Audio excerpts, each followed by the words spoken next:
नमस्कार मित्रांनो, मी उदय लाड पुन्हा एकदा स्वागत करतो आपल्या सर्वांचं आवडत्या युट्यूब चॅनल शेती मित्र वर व्हिडिओ पाहणाऱ्या प्रत्येक शेतकरी मित्राचे आणि कास्तकार बांधवाचे आजच्या व्हिडिओमध्ये मनापासून खूप खूप स्वागत।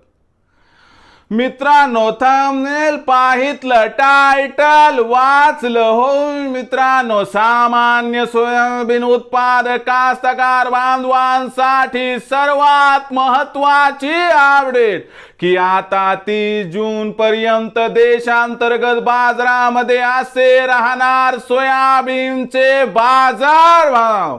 हो मित्रांनो, ही सध्याच्या कंडिशनची सर्वात महत्त्वाची अपडेट आहे की आता 30 जून पर्यंत देशांतर्गत बाजारामध्ये असे राहणार सोयाबीनचे बाजार भाव। पण 30 जून पर्यंत आता देशांतर्गत बाजारामध्ये कसे राहणार सोयाबीनचे बाजार भाव, या प्रश्नाचं अचूक उत्तर जाणून घेण्यासाठी आपण सर्वांनी हा व्हिडिओ आता सुरुवातीपासून शेवटपर्यंत पाहावा। हा व्हिडिओ सुरुवातीपासून शेवटपर्यंत पाहत असताना जर आपल्याला मनापासून आवडला तर जरूर या व्हिडिओला या ठिकाणी एक लाईक करा। जास्तीत जास्त कास्तकार बांधवांपर्यंत हा व्हिडिओ पाठविण्यासाठी या व्हिडिओला या ठिकाणी जरूर शेअर करा। सबस्क्राइब करून जरूर नोटिफिकेशन बेलला ऑल करा, यामुळे येणारा प्रत्येक व्हिडिओ हा आपणास या ठिकाणी मिळत राहतो। तर बघा मित्रांनो, सामान्य सोयाबीन उत्पादक कास्तकार बांधवांसाठी सर्वात महत्त्वाची अपडेट की आता 30 जून पर्यंत देशांतर्गत बाजारामध्ये असे राहणार सोयाबीनचे बाजार भाव।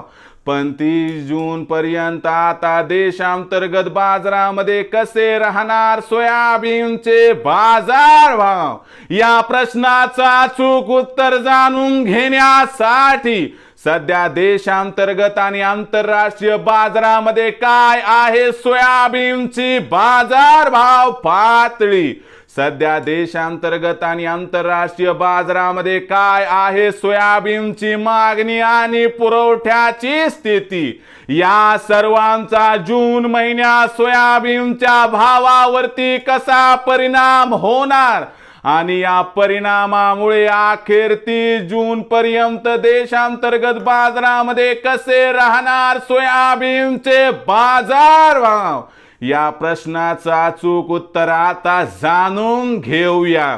सध्याच्या कंडिशनला जर बघितलं तर आंतरराष्ट्रीय बाजारामध्ये सोयाबीनची बाजार भाव पातळी ही तेजीत आहे।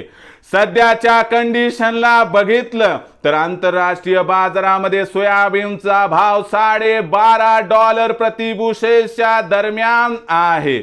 आंतरराष्ट्रीय बाजारामध्ये सोयाबीनच्या भावात झालेल्या वाढीमुळे देशांतर्गत बाजारामध्ये सोयाबीनचा भाव वाढण्याच्या आशा पल्लवित झाल्या होत्या। परंतु दुसरीकडे अडचण काय आहे तर लक्षात घ्या, 1 जून नंतर आपल्याकडे खरीप हंगामाची लगबग सुरू होते आणि त्यामुळे 1 जून नंतर खत बियाणांच्या खरेदीसाठी झुंबड उडते आणि त्यामुळे पैशाची आवश्यकता परिपूर्ण करण्यासाठी आपल्यापाशी असणारं उरलं सुरलं सोयाबीन आपल्याला विकावं लागते। त्यामुळे आपल्याला 1 ते 15 जून पर्यंत सोयाबीनची विक्री बाजार समित्यांमध्ये वाढल्यामुळे सोयाबीनच्या बाजार भावात घसरण दिसणार आहे। म्हणजे आपल्याला जून महिन्यातील पहिल्या 15 दिवसात सोयाबीनचा भाव दबावात दिसणार आहे आणि 15 जून नंतर सोयाबीनच्या भावात जसजशी सोयाबीनची विक्री कमी होईल तसा तसा आपल्याला सपोर्ट दिसेल आणि सोयाबीनचा बाजारभाव हा 100% 15 जून नंतर 200 रुपयाची तेजी दाखवेल। म्हणजे सध्याची भाव पातळी 4200 ते 4500, 1 ते 15 जूनच्या दरम्यान याच्यात 100 ते 200 ची घसरण व भाव 4000 ते 4400 च्या दरम्यान राहणार आणि 15 जून ते 30 जूनच्या दरम्यान सोयाबीनची बाजारभाव पातळी पुन्हा सुधारून 4200 ते 4600च्या दरम्यान स्थिरावणार। म्हणजे पूर्ण जून महिन्यात सोयाबीनचा भाव आपल्याला चढउतार दाखवणार आणि 30 जूनपर्यंत सोयाबीनचा भाव हा कमीत कमी 4200 ते अधिकतम 4600च्या दरम्यान दिसू शकतो। या रेंजमध्ये भाव राहील। कधीमधी 50-100ची आणखीन दबाव सोयाबीनच्या भावात आला अथवा तेजी आली तर आश्चर्य वाटायला नको, असं या ठिकाणी जाणकारांचं इथं स्पष्ट मत आहे। सोयाबीन विक्री करण्याचा विचार आपल्या मनात येत असेल तर 4500चा भाव सध्या मिळत असेल तर इथं आपण सगळं सोयाबीन विक्री करा, अथवा 15 जून नंतर सोयाबीनची विक्री तेजीमध्ये केली तर होईल फायदा, कारण भविष्यात काही सोयाबीनच्या भावात तेजी येणार नाही आणि 1 ते 15 जूनपर्यंत सोयाबीनचा भाव दबावात राहणार आहे। तर मित्रांनो, आता भविष्यात देशांतर्गत बाजारामध्ये काय राहणार सोयाबीनचा बाजारभाव याबद्दल अधिक माहिती जाणून घेण्यासाठी पाहत रहा आवडतं यूट्यूब चॅनल शेती मित्र।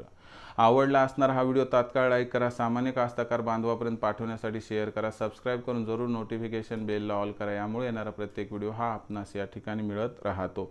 तर मित्रांनो, अशाच एका नवीन व्हिडिओसह मी आपला मित्र उदय लाड आपल्या सर्वांच्या आवडत्या यूट्यूब चॅनल शेती मित्रवर मिळत राहील। तोपर्यंत माझ्या प्रत्येक शेतकरी मित्राचे आणि कास्तकार बांधवाच्या आजच्या व्हिडिओमध्ये मनापासून खूप खूप आभार।